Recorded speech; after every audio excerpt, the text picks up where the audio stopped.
Bonjour à tous, je m'appelle Jonathan Fusner, je suis un des directeurs de Systentia, notamment en charge du développement corpo et de la plateforme SaaS de Systentia qui s'appelle Cyber Elements. Donc, je vais avoir le plaisir de vous présenter avec mes collègues ce que comporte la NIS2 et puis surtout son application sur le domaine de la protection, de la gestion des identités. Un vaste sujet, mais je laisse d'abord mes collègues se présenter. Vas-y, Paris. Moi, je suis Farid Aga, directeur technique de Novasteel. Donc, j'ai en charge tout ce qui est relatif à la technique, du support, de l'avant-vente, de l'intégration, des études, du SOC. J'ai même une petite slide pour vous présenter un peu tout ça par la suite. Très bien. Et donc, moi, Mounir Douaka, directeur commercial au sein de Novasteel. Donc, je vais d'abord vous présenter rapidement notre société, notre activité, nos principales valeurs. Vous le voyez très bien. Merci pour les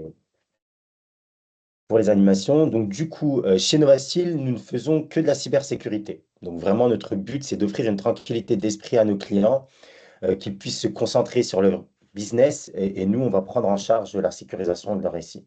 Parce que c'est vraiment notre cœur de métier et on y est hyper spécialisé. Ce qu'il faut savoir, c'est qu'on est issu de la culture Customer Success de par nos parcours. Donc, j'ai été moi-même responsable de secteur relations clients pendant de nombreuses années. Et Farid a été Customer Success Manager pendant près de 10 ans. Et donc, on a vraiment l'habitude de mettre la satisfaction du client au cœur de nos missions. On vise l'accompagnement long terme. Donc ensuite, comprendre les défis spécifiques de chaque client. Ce qu'il faut savoir, c'est qu'on va toujours adapter nos réponses parce que ça fait près de 15 ans qu'on adresse différents secteurs. Enfin, on a évolué au sein d'intégrateurs, d'éditeurs dans la cybersécurité. Et donc, on a adressé des clients issus de tout secteur d'activité, dans le public, dans le privé. Et donc, on peut vraiment dire qu'on maîtrise l'ensemble de l'écosystème cyber. Et surtout, on va pouvoir adapter nos réponses à chaque fois parce qu'on va mieux comprendre les spécificités, les difficultés et les enjeux de chacun. Valeur importante à noter, c'est notre vision inclusive de la cybersécurité. Ce qu'il faut savoir, c'est qu'on ne néglige personne, quels que soient les moyens ou la taille de l'entité en face. Donc, je vais laisser la parole à Farid, qui va vous détailler nos métiers et périmètre d'intervention. En effet, une petite slide rapide, une vue synoptique de ce que l'on fait, ce que l'on couvre. D'abord des audits, évidemment, à la base, que ce soit des audits techniques ou de conformité. Grosse norme, l'ISO 27001, bien demandé assez régulièrement. De la gestion des risques, de la priorisation avec EBIOS. CARE, qui est un programme assez récent orienté santé, sur lequel on a déjà une belle trame vous permettant, pour ceux qui sont de ce domaine, d'y voir clair et d'avancer grâce à ce qui est fourni par l'État. Nice 2, on n'a pas attendu que la France termine ses devoirs. On s'est basé sur ce qui est écrit en Europe, ce qui se fait déjà dans Nice 1 et dans d'autres lois, et aussi sur des pays qui sont un peu plus avancés, Hongrie, Belgique, pour écrire notre âme et commencer à mettre en application certaines choses. D'ailleurs, on le verra par la suite entre Nice 2 et ISO 27001, pour exemple, il y a du chevauchement. Les audits techniques, c'est des audits évidemment cyber, que ce soit sur des aspects réseau, système, applicatif. C'est aussi de l'écriture ou de l'aide à la PSSI, du pen test aussi nécessaire, qui demande quand même un certain niveau de maturité. Dans la partie cybersécurité proactive, c'est de l'intégration, de la maintenance, de la sensibilisation, du conseil, de la gouvernance, des prestations diverses et variées, originales. Dernièrement, on nous a demandé de tester un EDR en place, parce qu'en effet, il y en a plein qui ont mis en place des EDR, mais in fine ne savent pas s'il est bien configuré, si derrière le service de l'éventuel SOC qui suit est au rendez-vous. Donc, on a testé et mis en application et levé certaines limites. Un SOC qui répond évidemment techniquement, mais aussi à nos valeurs de customer success, de compréhension, d'adaptabilité. Et puis de la délégation de personnel. En cas de limite, vous avez besoin d'un RSSI parce que le vôtre il n'y en a pas ou n'est pas là, ou vous avez besoin d'un regard externe, un chargé de projet pour faire avancer, qu'importe, la verticale cyber, ou bien des métiers un peu plus opérationnels, comme des ingé sécu, des admins, des DevSecOps, et un poil à la marge, des DPO, parce que c'est quand même assez lié aujourd'hui à la cyber. Donc voilà pour faire simple ce que couvre Novasteel en termes de prestations intellectuelles. Mounir, je te redonne la main. Oui, moi je vais juste préciser le pourquoi de ce mariage entre Novasteel et Systentia. Ce qu'il faut savoir, c'est que c'est un des premiers partenariats, pardon, qu'on a ouvert parce qu'on les suit depuis de très nombreuses années. Pour la petite histoire, on a des petites origines communes de l'Est de la France, donc on a pu suivre leurs évolutions et on croit vraiment en leurs solutions. Et surtout parce qu'on partage des valeurs communes. Ils ont le sens du client. Moi, je vous ai parlé tout à l'heure de notre marque Customer Success. Et pour le côté souveraineté aussi, parce qu'on on va dans le sens, nous, de la souveraineté depuis de nombreuses années. Et pareil, c'est de par notre parcours et nos différentes histoires au niveau de ce métier. Et pourquoi les thèmes NIS 2 et gestion des identités? Parce qu'il n'y a pas un rendez-vous que l'on fait sans que le sujet ne soit mis sur la table. Donc, on a vraiment voulu prendre du temps pour préparer ce sujet et pour pouvoir vous éclaircir autour de ces thématiques-là. Donc, je vais laisser la parole à Jonathan, qui va rentrer dans le vif du sujet. Oui, merci, messieurs, merci, Farid et Mounir. Je complète juste une petite chose avant de commencer. Pour ceux qui ne connaissent pas Systentia, donc Systentia est un éditeur de logiciels en cybersécurité. C'est une boîte qui a maintenant un peu plus de 20 ans d'ancienneté. Boîte française, tous les développements sont faits en France, effectivement dans l'est de la France, en Alsace, et à Rennes, dans l'ouest, avec une présence en France, en Europe et un peu en dehors, notamment sur le Moyen-Orient et sur l'Amérique du Nord. Mais c'est avant tout une boîte française. C'est pour ça que je rebondis sur le côté souveraineté, c'est un sujet majeur. Boîte française et tous les développements sont faits en interne chez Systentia en France. Et donc notre métier, c'est d'aider les organisations publiques ou privées à sécuriser leurs accès. Donc ça passe par de la gestion des identités, l'IAM. Ça passe par de la gestion des accès à privilèges, le PAM. Ça passe aussi par de l'accès à distance, qu'on appelle le ZTNA, le Zero Trust Network Access. C'est nos trois grands domaines d'activité dans la cyber. Cela étant dit, je vous propose d'avancer, de rentrer un peu dans le vif du sujet. Alors, j'en ai profité pendant que vous présentiez Novasteel pour voir un petit peu les résultats du sondage. Et je vois qu'il y a effectivement quand même pas mal de personnes qui ont à ce stade des connaissances assez faibles ou moyennes, voire pas de connaissances sur NIS 2. Donc, ça va me permettre, en introduction, de parler un peu plus de NIS 2, de voir un petit peu les différents aspects avant de rentrer dans le cœur du sujet qui est sur la gestion des identités. Qu'est-ce qu'on va vous demander de mettre en place si vous devez vous conformer à cette directive? Petit point technique, je vais juste désactiver la caméra. Vous avez vu nos têtes, ça, je pense que ça ira. Ça va surtout nous permettre d'avoir un peu plus de bande passante et surtout d'afficher en plein écran les slides. Juste, Jonathan, il faudrait que dans les paramètres de la vidéo, il faudrait que tu te retires pour qu'on puisse voir la présentation en plein écran. D'accord. C'est au même endroit où tu as cliqué pour afficher ta caméra. Voilà, c'est tout. Super, c'est bon? Parfait, merci. Excellent, allons-y. Alors, bon, ce qu'il faut bien comprendre, c'est qu'aujourd'hui, les organisations, encore une fois, publiques ou privées, parce que personne n'est mis de côté sur ce sujet-là, on voit une pression réglementaire assez forte. Là, on vous a mis quelques normes, règles, certifications, lois. Beaucoup de choses, des choses qui sont du domaine de la loi, des choses qui sont du domaine des bonnes pratiques, des certifications, des choses qui viennent des autorités nationales comme l'ANSSI, par exemple, qui va donner des directives, des bonnes pratiques, et puis des certifications qui sont plutôt métiers, liées à la finance ou dans le domaine industriel. Donc, quand on regarde un petit peu, sans rentrer dans le détail de chacune, on voit quand même déjà qu'il y a une pression réglementaire qui est extrêmement forte et la NIS 2 rajoute des éléments supplémentaires, mais ce que je veux dire par là, c'est qu'on n'est pas non plus très peu d'entreprises qui étaient exemptes de certification ou d'appliquer un certain nombre de bonnes pratiques. Il y a quand même pas mal de choses déjà qui existent dans l'écosystème.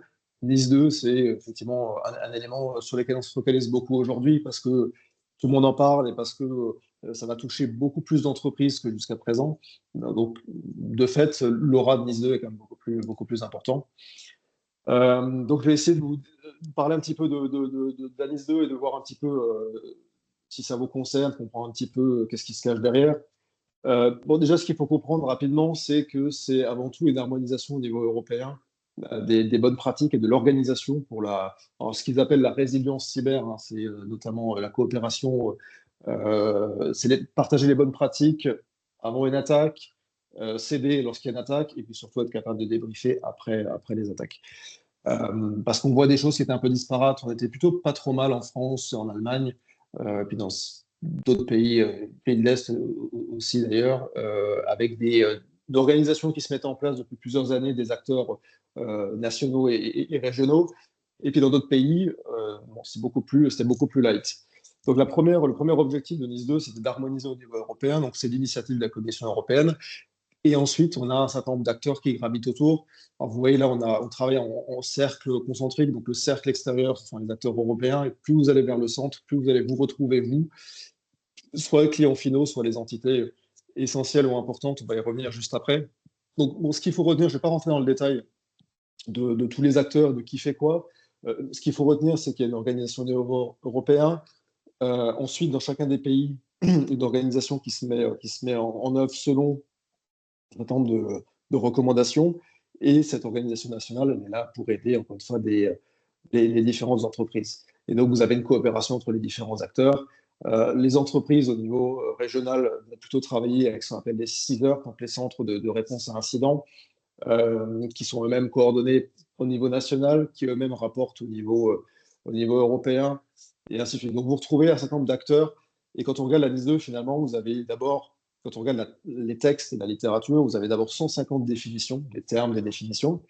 Et après, vous avez 50 articles, dont 49 s'attachent à définir qui fait quoi, qui bosse avec qui s'organise comment, sur ces trois niveaux, ce qu'on disait avant, c'est avant une attaque, pendant et après. Donc, c'est ce qu'il faut un peu comprendre, c'est avant tout une initiative européenne pour harmoniser les bonnes pratiques sur cette notion de résilience cyber. Et en fait, on parle beaucoup de la NIS2 parce qu'elle étend son applicabilité, j'allais dire, à beaucoup plus de secteurs qu'avant. C'est-à-dire qu'en France, avant, on avait à peu près 1 millier d'entreprises publiques, privées, d'organisations de manière générale qui étaient concernées. Aujourd'hui, on va toucher en France, avec la NIS2, plusieurs dizaines de milliers. Et au niveau européen, c'est un peu le même niveau d'échelle, c'est-à-dire qu'on était à une petite dizaine de milliers, on va passer à plusieurs centaines. Donc c'est pour ça qu'on en parle, parce que l'impact est beaucoup plus fort en termes d'échelle sur l'Europe. Donc vous voyez ici, on vous a mis les différents domaines d'activité qui sont concernés. Vous avez un petit plus sur les domaines qui sont ajoutés sur cette NIS 2 par rapport à la NIS. Alors on ne parlait pas de NIS version 1, on parlait de NIS tout court, hein, mais pour faire une comparaison très simple, donc NIS 1 par rapport à NIS 2, les nouveaux secteurs, vous voyez, ils sont avec un petit plus en rouge. Donc, on en a quand même beaucoup. Et encore une fois, c'est à la fois des entreprises privées, mais aussi des entreprises publiques, des collectivités qui sont ciblées. Je fais tout de suite un petit point sur où est-ce qu'on en est sur cette directive. Il y a un travail qui est fait depuis plusieurs années. Les textes finaux sont même déjà sortis depuis fin 2022. Charge maintenant à chacun des pays de transposer ça dans sa juridiction, dans sa loi. Donc c'est le cas en France, ça va être le cas en Allemagne, etc., dans tous les pays de l'Union européenne. Donc c'est un travail qui est fait localement pour adapter et transposer en loi nationale. En France, c'est avec l'aide de l'ANSSI qui bosse sur le sujet. On a effectivement déjà vu des drafts. On n'est pas encore sur une version 1 finale, on va dire. Tout est censé être prêt et voté et appliqué pour le mois d'octobre, donc ça va venir très vite. Pour autant, il y a encore des petits contours qui sont un peu flous. Je donne un exemple, typiquement sur l'application de la NIS 2. sur les collectivités, en l'occurrence sur les villes. On ne sait pas encore quelles sont les villes qui seront concernées ou pas. On regarde notamment le nombre d'habitants, est-ce que c'est un bon critère? Voilà, donc il y a encore des petites choses qui sont encore à définir sur les semaines et sur les mois qui viennent. Bon, cela étant dit, donc on a les secteurs d'activité et ensuite vous avez, on va dire, l'activité en tant que telle, ce qu'on appelle la proportionnalité, c'est-à-dire si vous êtes dans un domaine d'activité qui est concerné par la NIS 2, mais que vous êtes une très petite entité, vous ne serez pas forcément concerné par la NIS 2. Par contre, si en termes de nombre d'employés ou de chiffre d'affaires ou d'actifs au bilan, vous êtes sur des tranches plus importantes, là, vous serez concerné. Donc, globalement, des boîtes à partir de 50 employés, plus de 10 millions de chiffre d'affaires, vous allez être concerné d'une manière ou d'une autre. Et quand on dit d'une manière ou d'une autre, c'est parce que vous allez être considéré potentiellement de deux manières, soit ce qu'on va appeler une entité importante, soit ce qu'on appelle une entité essentielle. Donc vous voyez, dans le tableau, en fonction de votre taille, vous allez être considéré l'une ou l'autre. La différence entre les deux, ça va être le nombre de choses qu'on va vous demander d'appliquer. C'est-à-dire que si vous êtes une entité essentielle, vous allez devoir vous conformer à toutes les règles qui vont être définies par la NIS 2. Si vous êtes une entité importante, vous aurez légèrement moins de choses à appliquer. Vous verrez, on a des exemples concrets tout à l'heure dans les slides qui viennent. Et le point important, c'est qu'il y a des sanctions qui viennent avec ça, ce qu'on n'avait pas forcément jusqu'à présent. C'est pour ça qu'on parle aussi beaucoup de la NIS 2, parce qu'on a des sanctions à la fois financières et pénales, parce qu'on a une responsabilité des dirigeants, notamment sur l'interdiction d'exercice de fonction de direction. Ce qu'on ne sait pas encore un exemple aujourd'hui dire, c'est dans quel contexte on va pouvoir appliquer ces sanctions. On sait que c'est des sanctions qui vont s'appliquer en cas de non notification d'un incident, c'est-à-dire vous avez un incident en cours, une attaque cyber qui se passe, vous ne le déclarez pas à votre point de contact, en l'occurrence régional, le CISERT, c'est une violation. Ou alors on fait un audit et on se rend compte que vous ne respectez pas un certain nombre de mesures qui étaient demandées dans la NIS 2. Pareil, c'est une sanction. Maintenant, ce qu'on ne sait pas, c'est pas tout ou rien, c'est-à-dire qu'on ne sait pas encore dans quel contexte on va appliquer ces pénalités à la fois financières et pénales, ces sanctions juridiques sur le dirigeant. On ne sait pas quels sont les dirigeants concernés encore. On se doute bien que c'est à la fois le président et le DG. Maintenant, est-ce qu'on va pouvoir descendre à un échelon en dessous, c'est-à-dire le DSI ou le RSI? Ça, on ne sait pas encore. Donc, il y a encore des choses qui sont un peu floues, qui vont se préciser. Il y aura certainement de la jurisprudence là-dessus aussi. Les premiers cas vont faire aussi un peu comme d'habitude, vont faire un peu modèle. Cela étant dit, une question qu'on nous pose souvent, c'est finalement, est-ce qu'on est vraiment, est-ce qu'on va partir de zéro? Est-ce que le chemin est long? Est-ce que la montagne est à gravir et haute? En règle générale, à moins que vous ayez une entreprise et que vous n'ayez pas forcément mis en œuvre ces dernières années d'outils de cyber, bon, la grande majorité des entreprises ne partent pas de zéro. Et en fait, on voit un parallèle assez fort entre ce qu'on voit dans la NIS 2 et ce qu'on peut retrouver dans des certifications comme l'ISO 27001 ou des bonnes pratiques typiquement édictées par l'ANSSI, la PA 022 ou le PAMS. On voit des parallèles. Typiquement, je prends un exemple, la ligne 4, quand on parle de cloisonnement, on retrouve cette notion de cloisonnement dans l'ISO 27001, les articles 8 et 5, et on retrouve ces mêmes sujets dans la PAMS et la PA 022. Donc, voilà, il y a des choses, vous n'allez certainement pas partir de zéro. Alors, certains vont partir d'un peu plus loin que d'autres, mais bon, voilà, il y a quand même beaucoup de choses que vous avez déjà mis en œuvre d'une manière ou d'une autre. Donc, vous ne serez pas forcément perdu. Il y a quand même un parallèle qui est fait. Point important. J'en profite, Jonathan. J'ai lancé un petit sondage pour savoir qui est déjà conforme avec laquelle de ces initiatives. Donc voilà, n'hésitez pas à répondre, comme ça on voit à peu près où on est d'où.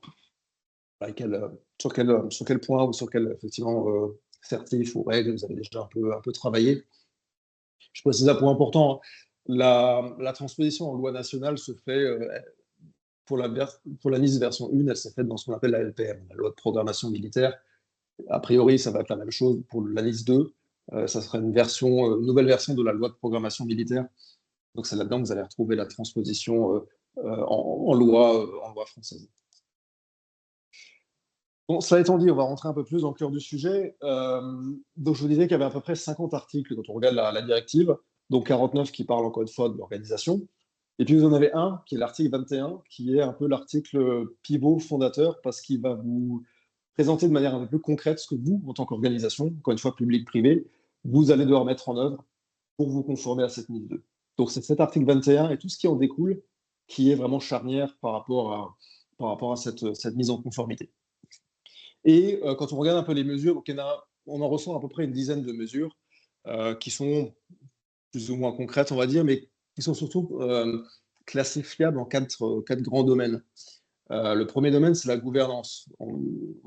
Globalement, les 3-4 premières mesures, surtout les trois, vont parler de gestion de risque. C'est-à-dire déjà la connaissance de votre système d'information. Est-ce que vous connaissez, est-ce que vous cartographiez votre système d'information?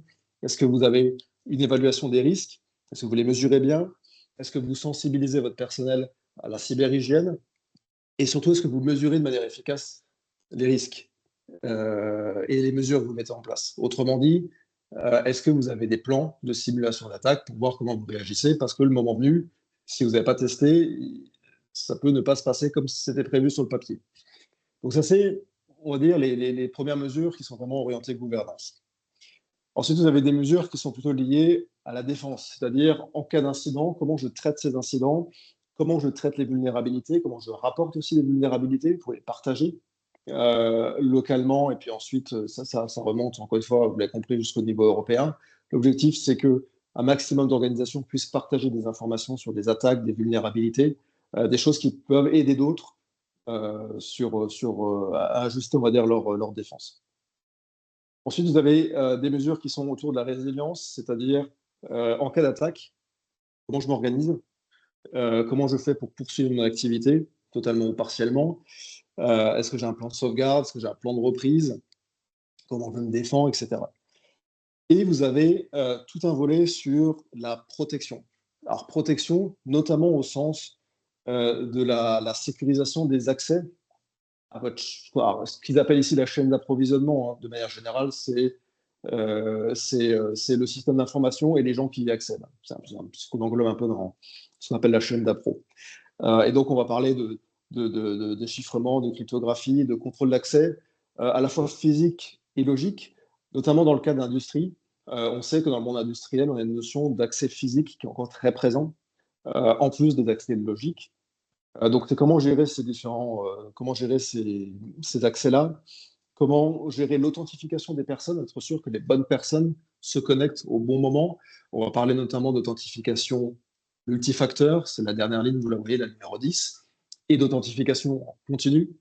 On va revenir sur ces points-là un peu plus tard parce qu'ils sont extrêmement importants. Mais voilà, dans les grandes lignes, donc, retenez qu'on a effectivement cet article 21, 10 mesures, qu'on classe dans les quatre grands domaines. Et de ces 10 mesures, on en découle des objectifs. C'est-à-dire concrètement, quels sont les objectifs auxquels vous devez vous atteler pour être, encore une fois, en conformité avec la NIS 2. Alors, on a 20 objectifs. Je ne vais pas forcément rentrer dans le détail, parce qu'encore une fois, c'est très large. Chacun son métier. Nous, notre métier avec Novastreet, c'est vraiment la gestion des identités et des accès. C'est vraiment le cœur de notre sujet, en tout cas, avec Systentia. C'est ce qu'on sait faire de mieux, donc on va vraiment se focaliser sur le domaine de la protection. Donc, je vous propose de faire un focus là-dessus, et quand on regarde les objectifs en termes de protection, on peut les classer en trois. Trois grands domaines qui vont de l'architecture.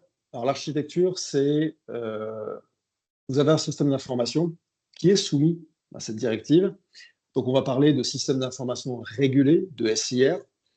Et ce SIR, il faut pouvoir l'isoler, et le mot-clé, c'est le mot cloisonnement. Il faut le cloisonner, il faut qu'il soit vraiment étanche. Vous puissiez l'isoler, le cloisonner du reste du monde, et que vous puissiez ensuite gérer de manière fine les accès des personnes et des données. Alors, quand on parle de personnes, c'est savoir qui se connecte à quel endroit, contrôler ce qui est fait, donner le bon accès au bon moment à la bonne personne. Et en termes de données, c'est être sûr que lorsque vous allez faire notamment du transfert de données, que les données transférées sur ce système d'information soient, on va dire, sains. Quand vous regardez un peu le détail de l'architecture, le cloisonnement, je vous mets un petit schéma ici. Quand on parle de cloisonnement, on parle de ça. Donc vous voyez en bleu votre système d'information réglementé, c'est tous les serveurs, toutes les données, toutes les applications, tous les postes qui sont concernés par la NIS2, dont l'activité est soumise à la compliance NIS2. Alors, ça peut être tout votre métier, toute votre entreprise, ou une partie.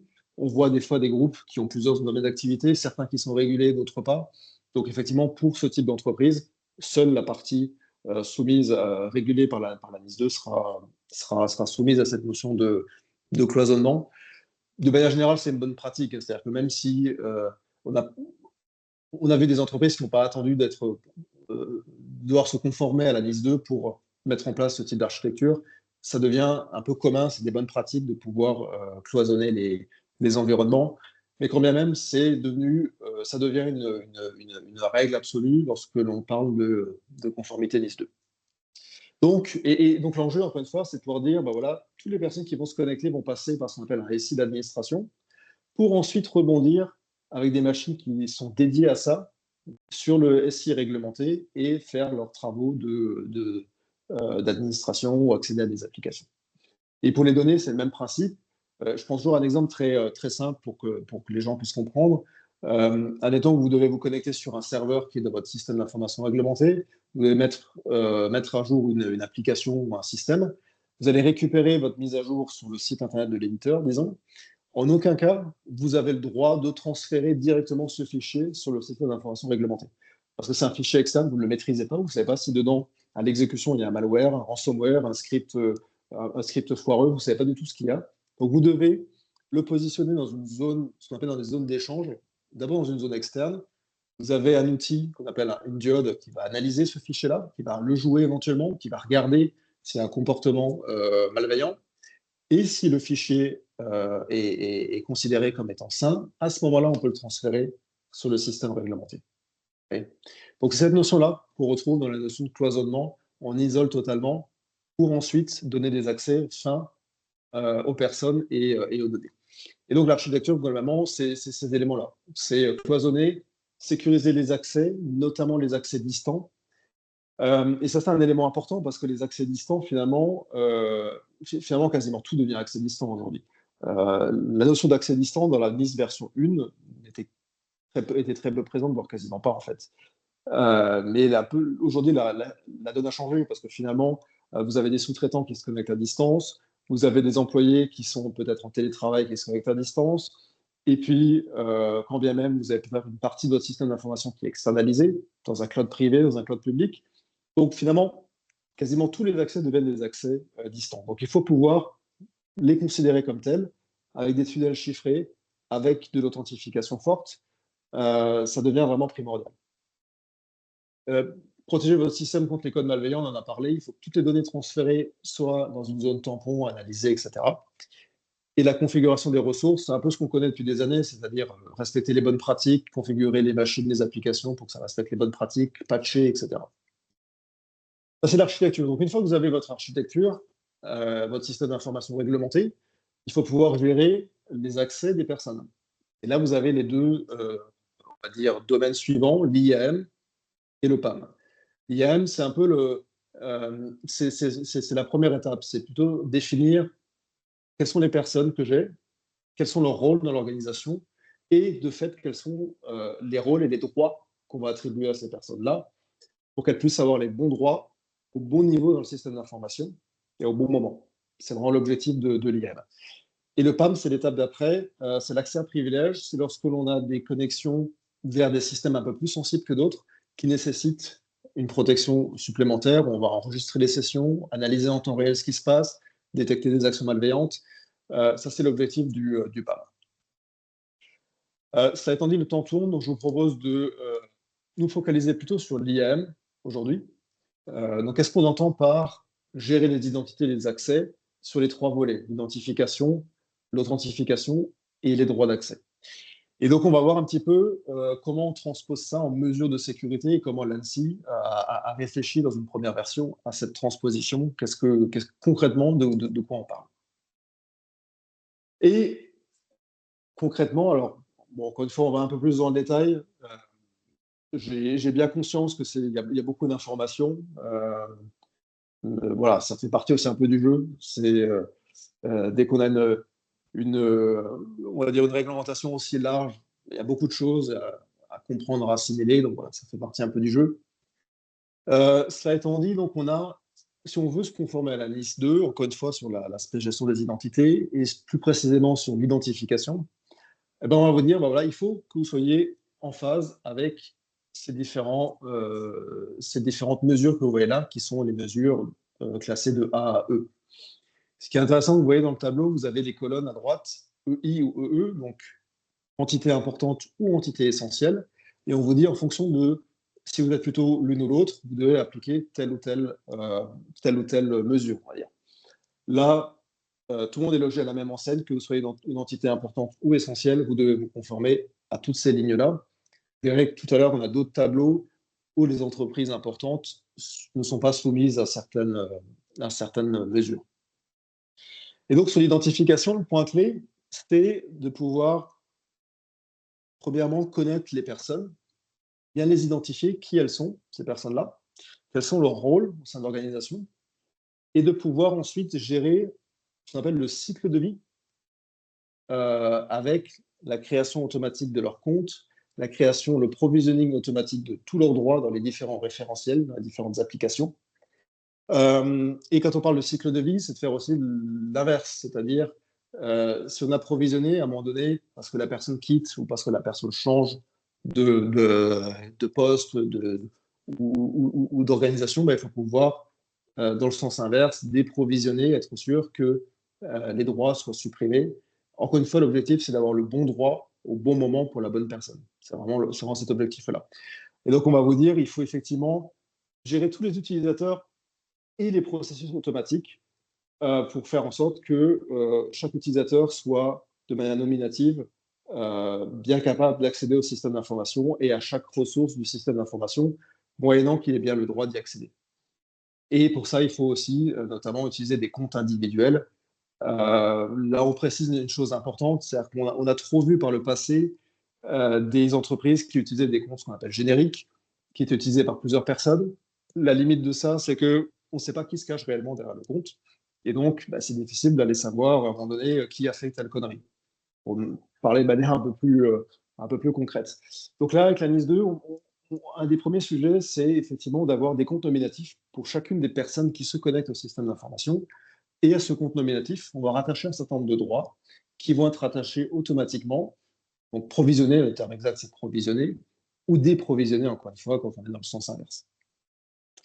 Et donc, une solution d'IGA comme celle de Systentia, donc Systentia Identity, va vous permettre de faire ça, c'est-à-dire de provisionner les utilisateurs. Ce qu'on va faire, c'est qu'on va avoir ce qu'on appelle une source autoritaire, c'est souvent le système RH, qui va nous donner l'heure juste, c'est-à-dire les informations les plus officielles sur les personnes, qui elles sont, dans quel service, sur quel site. Et en fonction de ça, on va en découler automatiquement la création de comptes. Ça peut être des comptes dans des annuaires type un annuaire AD, ça peut être des annuaires locaux aussi, parce qu'on a des fois aussi des applications qui ont encore des comptes locaux avec des bases locales. Donc on va pouvoir gérer plusieurs types d'annuaires et gérer cette création de comptes dans différents types d'annuaires. On va faire ce qu'on appelle de l'authentification unique, c'est-à-dire qu'on va authentifier la personne une première fois de manière forte, et ensuite on va automatiquement la connecter dans ces différentes applications. Une fois qu'elle a ouvert globalement sa session, qu'elle s'est authentifiée, l'accès aux applications derrière va être, on va dire, automatisé. En tout cas, elle n'aura plus besoin de se réauthentifier.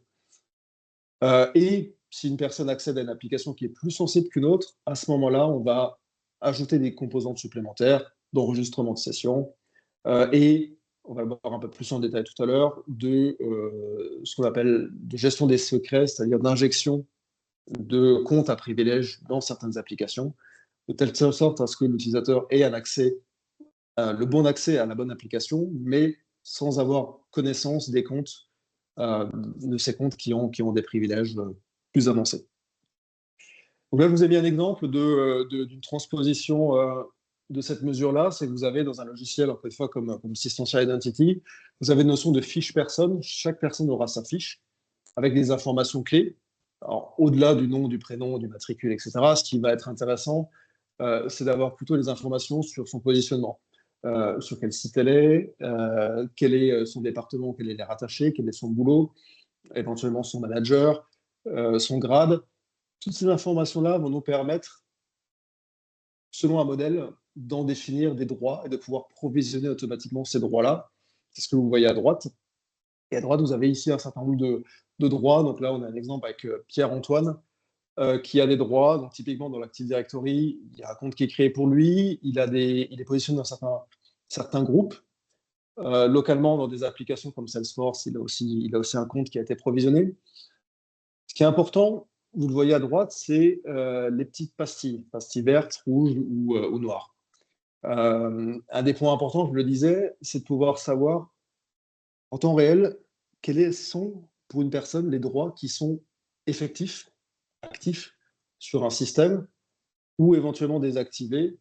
Parce qu'encore une fois, l'objectif, c'est pas d'avoir des droits qui traînent constamment pour tous les utilisateurs. L'objectif, c'est de pouvoir créer à la volée.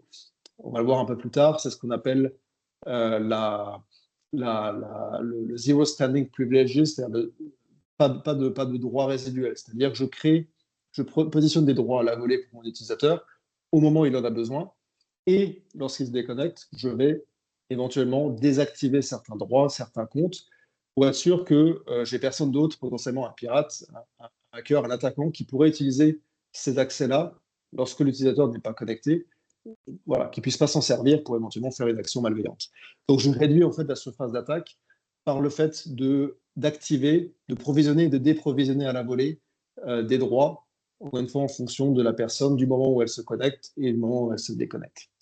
Donc c'est ce que vous voyez typiquement en rouge, c'est-à-dire qu'en rouge, vous avez des droits théoriques, mais qui sont à ce moment-là désactivés. C'est-à-dire que effectivement, l'utilisateur peut prétendre avoir ces droits-là dans cette application, mais à ce stade-là, ils sont désactivés.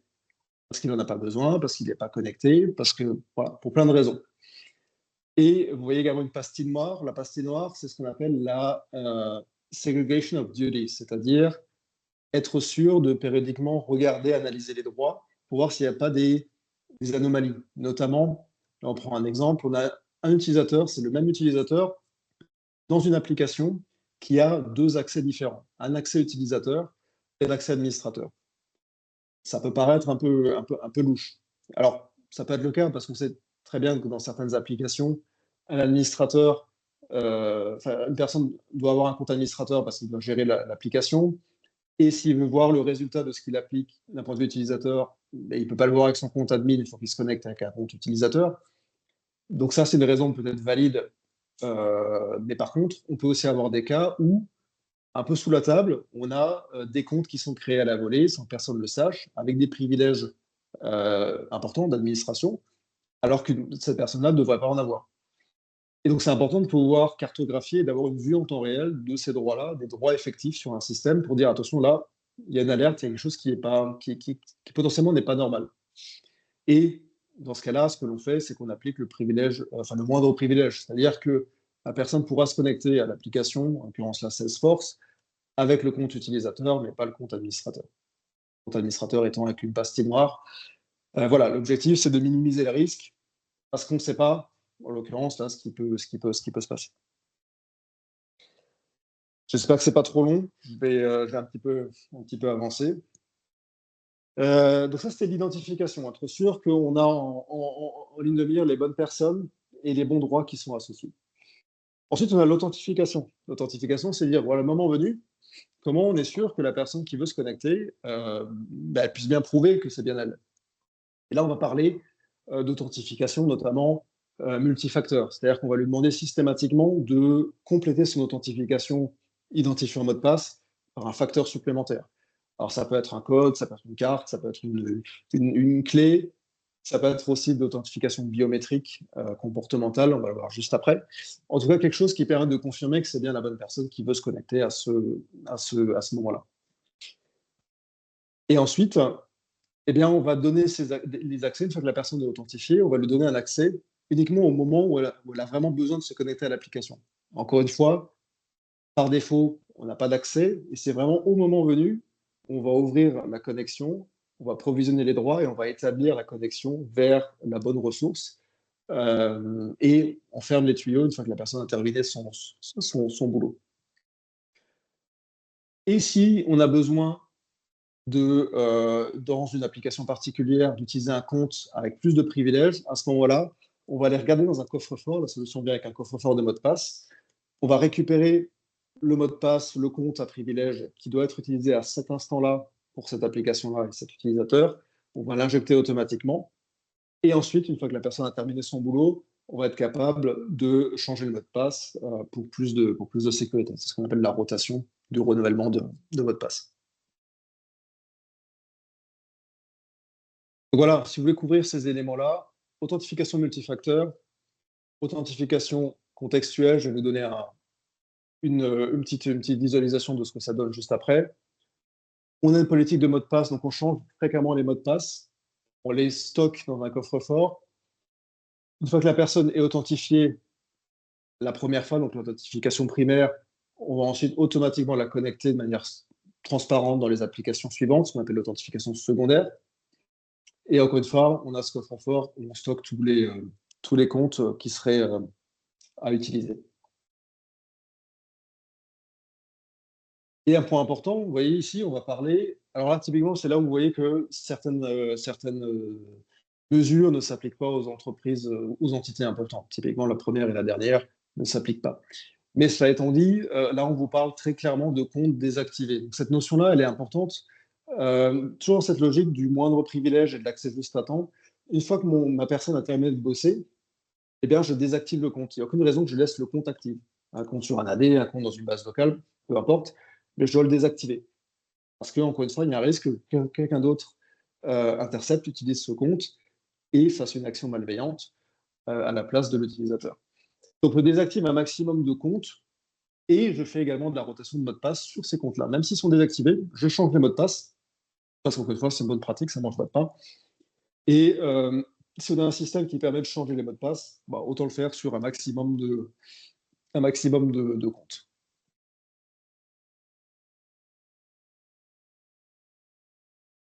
Et dernièrement, le dernier élément important, encore une fois, lorsqu'on se connecte à un environnement qui est sensible, à ce moment-là, on va également tracer toutes les activités. On va enregistrer en temps réel, on va notifier, remonter les événements vers un dispositif central comme un SIEM ou un SOC. L'objectif, c'est encore une fois d'avoir un maximum d'informations sur ce que font les utilisateurs sur un système régulé. Parce qu'à un moment donné, il faut qu'on puisse revenir dessus s'il y a une action malveillante qui a été faite, si on veut comprendre ce qui a été fait, il faut avoir un maximum de traces. Donc l'enregistrement vidéo des sessions, les logs qui remontent les différentes traces, les différentes activités, c'est vraiment essentiel dans ce dispositif. Je reviens sur l'authentification multifacteur et en continu, parce que c'est un élément majeur de la NIS 2. On vous parle d'authentification, notamment comportementale. Et donc, chez Systentia, on a un produit qui s'appelle Pulse et qui fait justement de l'authentification comportementale. On va en fait regarder la manière dont une personne tape au clavier ou bouge la souris, ou sur un périphérique mobile, bouge le doigt sur l'écran. Et on va être capable grâce à l'intelligence artificielle, de connecter des données, de créer un ADN pour chacune des personnes, et ensuite de comparer cet ADN avec ce qui se passe en temps réel. Et lorsqu'une personne veut se connecter à un système, là je vous ai mis une capture de notre système Systentia Gate, c'est juste pour l'exemple. La personne s'identifie, elle tape son login, son mot de passe. En complément, on va lui demander de taper 4 mots très simples, et on va regarder comment elle saisit ces mots-là, comment elle tape au clavier. Et on va être capable de comparer ce qu'elle est en train de saisir au clavier et ce que l'on connaît d'elle par rapport à son ADN. Et on va voir si ça colle ou pas. Si ça colle, bah, c'est que c'est la bonne personne et on la laisse se connecter.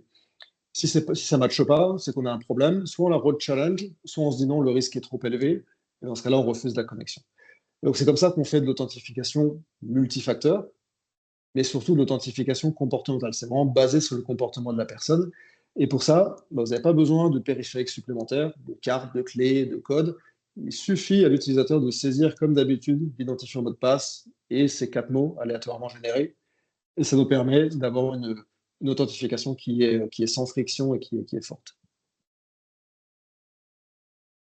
Et ça, on le couple avec ce qu'on appelle l'analyse du contexte. C'est un autre élément majeur, une autre définition que vous avez dans la NIS 2, c'est l'analyse du contexte. Le contexte, c'est quoi? C'est finalement l'environnement dans lequel l'utilisateur se connecte. Tout à l'heure, on parlait de droit, de modèle de droit, en se disant, bah voilà, l'utilisateur, parce qu'il a tel métier, il est dans tel département, il est sur tel site, il a tel ou tel droit dans les différents référentiels, dans les différents systèmes et applications. Ça, c'est, on va dire, le cas générique, le cas normal, lorsqu'il est notamment connecté localement sur réseau local avec un poste managé par l'entreprise. En revanche, lorsque cette personne-là, elle est peut-être connectée à distance, peut-être connectée avec un poste non maîtrisé, un poste personnel, par exemple, ou parce que c'est une personne externe que vous ne maîtrisez pas forcément, la personne et le périphérique, et bien le risque, il est plus grand. Et donc, qui dit risque plus grand, dit qu'il faut ajuster le niveau d'accès. Et donc, peut-être que je vais avoir moins d'accès. Donc, peut-être que la même personne, à un instant T, aura moins d'accès parce qu'elle est dans un contexte différent, parce qu'elle vient de l'extérieur, avec un poste différent, etc. Et donc, là où, si elle est connectée au bureau avec un poste personnel, elle aura peut-être, je ne sais pas, 10 applications. Peut-être qu'elle n'en aura que 3 ou 4 lorsqu'elle est connectée à distance sur un autre poste. Parce qu'encore une fois, on estime que c'est trop risqué, il y a trop de risques pour laisser un accès distant à des applications qui seraient jugées sensibles. Et donc pour ça, on analyse encore une fois ce qu'on appelle le contexte. Le contexte, c'est quel est finalement le périphérique utilisé. Est-ce qu'il y a des changements en termes de navigateur, de réseau, de localisation? Un autre exemple, la personne habituellement, on sait que la personne se connecte habituellement depuis des IP en France, à Paris ou peu importe. Et puis tout d'un coup, elle se connecte depuis une IP du Bangladesh. Bon, on peut se dire que c'est suffisamment louche pour ajuster le contexte, soit réduire drastiquement le nombre d'accès, soit bloquer tout simplement parce qu'on se dit là, c'est trop risqué. Et c'est pareil pour ce qu'on appelle l'impossible travel, c'est-à-dire habituellement, enfin, j'étais connecté ce matin à 8h à Paris, puis tout d'un coup, il est 11h et je me connecte depuis Bombay. Bon, personne n'a fait un Paris-Bombay en 3 heures, ça n'existe pas. Donc, c'est un élément supplémentaire du contexte qui nous fait dire, attention, il y a un risque qui est trop fort, et donc, encore une fois, on ajuste le niveau d'accès. C'est toujours une question d'ajustement entre le risque et les accès. Il faut toujours balancer ça. Et donc, ça, on le fait par l'analyse du contexte et l'analyse en temps réel de la personne. Est-ce qu'on est bien sûr que la personne connectée derrière l'écran est bien celle qu'elle prétend être? Pas seulement au login, mais vraiment en continu. Voilà. C'est vraiment ce qu'on est capable de faire. Et ce qu'on attend de vous quand on parle dans la liste 2 d'authentification en continu et multifacteur. Dernier élément, je vais aller vite parce que je vois qu'on avait prévu une demi-heure, mais le temps passe très vite. C'est les droits d'accès. Toujours le même principe, c'est-à-dire que j'établis une connexion vers l'application uniquement au moment où la personne demande l'accès à cette application. C'est pas avant, c'est vraiment pour le bon moment. Et donc ça, c'est une combinaison finalement de l'IGA et du PAM. L'IGA qui donne les droits, le PAM qui établit la connexion au bon moment vers les bonnes applications. Et l'autre point important, c'est que tout ça est fait avec ce qu'on appelle encore une fois des règles d'habilitation. Donc, on regarde les personnes, leurs habilitations, on détermine les droits d'accès. Un des derniers points que je voulais mentionner, parce que c'est présent dans la liste 2 et c'est important de le comprendre, je pense que ça fait beaucoup de choses, beaucoup de définitions, mais j'en rajoute 2, c'est ce qu'on appelle donc, le SOD, la Segregation of Duty. Ce qu'on disait tout à l'heure, il faut bien être sûr qu'une personne n'ait pas 2 niveaux d'accès pour une même application qui pourraient être un peu problématiques. Donc, c'est encore l'exemple d'avant. Je suis à la fois administrateur et à la fois utilisateur de la solution. Bon, dans certains cas, dans certaines exceptions, ça peut être valide, mais dans une grande majorité, c'est potentiellement un problème. Donc, on s'assure en permanence qu'on a le bon niveau pour chacune des applications. Et on joue périodiquement des campagnes de certification ou de recertification, c'est-à-dire qu'on va réanalyser périodiquement sur tous les systèmes les différents droits qui sont appliqués pour voir s'il n'y a pas une variation entre ce qu'on devrait avoir et ce qu'il y a, donc entre le modèle théorique, on va dire, et la réalité des choses, c'est-à-dire dans les applications, dans les systèmes, les droits qui sont réellement positionnés, les droits qui sont effectifs. Est-ce qu'il n'y a pas une problématique de droit, en l'occurrence, en plus, ce sont dans ce cas-là, parce que si un utilisateur a moins de droits que ce qu'il devrait avoir, en général, vous le savez, parce qu'il gueule, Par contre, s'il a plus de droits que ce qu'il devrait avoir, vous pouvez être sûr qu'en général, il ne dit pas grand-chose. En tout cas, il se garde de se vanter de ça. Donc c'est à vous de voir si, à mon avis, il n'y a pas un delta, parce qu'il y a eu un droit qui était appliqué temporairement, un droit à privilège qui n'aurait peut-être pas dû, ou en tout cas pour une période limitée, ça n'a pas été resupprimé. Voilà, donc les campagnes de certification, de recertification, ça permet de périodiquement d'être sûr qu'on a bien une compliance entre les droits effectifs et théoriques. Voilà, ma longue prose va s'arrêter là. En synthèse, si vous voulez être en règle par rapport à cet objectif de gestion des identités sur la NIS 2, vous l'avez compris, il faut provisionner les utilisateurs automatiquement, à la volée, également les droits, dans les différents systèmes. Qui dit provisioning dit aussi déprovisioning. Alors, déprovisioning ou à minima désactivation de certains comptes. Encore une fois, l'objectif, c'est d'avoir le moins de droits résiduels lorsque l'utilisateur n'est pas connecté. Périodiquement, on recertifie, on fait des campagnes pour recertifier les droits, être sûr qu'on est bien aligné. Lorsque la personne veut s'authentifier, c'est du MFA obligatoire sur tous les types de connexions. Quand on a besoin d'utiliser des mots de passe, notamment sur des comptes à privilèges, on les stocke dans un coffre-fort, on fait de la rotation sur ces mots de passe. On ne donne des accès que aux ressources nécessaires à l'utilisateur, ni plus ni moins. S'il essaye de se connecter par rebond ailleurs, c'est bloqué. Quand on a besoin, encore une fois, automatiquement ouvrir des sessions avec des comptes à privilèges, c'est-à-dire soit l'élévation de privilèges, on va chercher dans un coffre-fort ces fameux comptes et mots de passe, on les injecte automatiquement sans les présenter à l'utilisateur. On fait de la rotation également sur ces comptes-là. Et pour certaines applications, on enregistre et on analyse en temps réel tout ce qui se passe pour être sûr qu'il n'y ait pas d'action malveillante. S'il y en a une, qu'on puisse la détecter et prendre une action correctrice très vite pour éviter qu'il y ait des dommages de manière générale. Voilà. J'arrête là. Beaucoup de choses ont été dites. J'espère que je n'ai pas perdu tout le monde. N'hésitez pas si vous avez des questions. Et puis, messieurs, Mounir, Farid, n'hésitez pas non plus à compléter si j'ai oublié quelque chose, si vous voulez rajouter quelque chose. C'est le moment. C'est pas de la fiction, hein, c'est de la réalité, sans être anxiogène. On a vu dernièrement un jugement là, d'un ancien collaborateur, je ne sais pas si vous avez suivi, ça a été partagé par Damien Bancal de Zataz, que vous connaissez peut-être, un ancien collaborateur à qui on n'avait pas retiré les droits. Et du coup, alors certes, il était de l'IT, hein, mais beaucoup de personnes sont de l'IT aujourd'hui.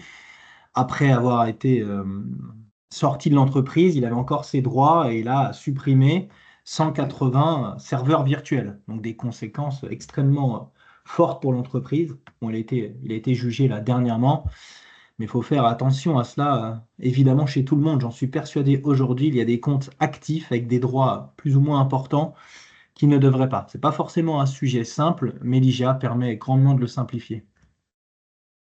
Ouais, effectivement, c'est ça. C'est ça, on le voit. Enfin, c'est un exemple parmi d'autres, mais on en a partout. C'est effectivement un des grands sujets. C'est une personne qui quitte, qui conserve des droits qu'elle ne devrait pas. Et j'allais dire qu'au-delà du fait d'ailleurs que cette personne puisse se reconnecter pour effectuer une action malveillante, ça reste aussi des comptes qui sont là, potentiellement utilisables par des attaquants. Et on sait que pour un attaquant, tout compte est important. Donc un compte actif qui réside là sur un système, c'est entre guillemets du pain béni. Donc effectivement, l'IAM permet de gérer ça, de réduire un maximum le risque pour éviter ces comptes-là, ces comptes résiduels, les droits résiduels. C'est un enjeu majeur. Alors ça reste, bon, la présentation qu'on a fait là, elle est effectivement un peu théorique parce que c'est important de comprendre d'où on vient, et en fait, surtout d'où on part et où est-ce qu'on va. On fera une série de webinaires certainement à la rentrée un peu plus technique. On va vous montrer un peu plus le produit, mettre en action le produit, faire des cas d'usage un peu plus précis pour que visuellement on puisse un peu voir. Là, je pense que c'était important de prendre. Bon, on avait dit une demi-heure, mais ça s'est transformé en 1 heure. Et c'était important de comprendre un petit peu à la fois les enjeux, où est-ce qu'on va, et concrètement. En tout cas, voilà la liste des actions que vous devez couvrir pour vous conformer.